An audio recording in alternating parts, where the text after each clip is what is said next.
আলহামদুলিল্লাহ ওয়াসসালাতু ওয়াসসালামু আলা রাসূলিল্লাহ আম্মা বাদ। একজন সাহাবী রাসূলুল্লাহ সাল্লাল্লাহু আলাইহি ওয়াসাল্লামের নিকট এসে বললেন, হে আল্লাহর রাসূল, আল্লাহর কসম, আমি আপনাকে আমার নিজের চেয়েও অনেক বেশি ভালোবাসি।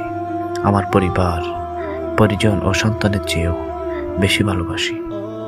আমি যখন ঘরে থাকি এবং আপনার কথা মনে পড়ে, তখন আমি আর থাকতে পারি না।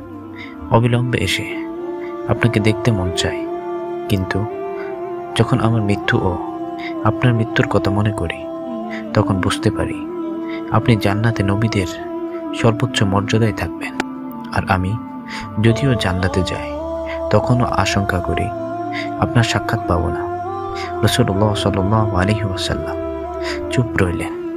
সাহাবীদের কান্নায় চোখ ভিজে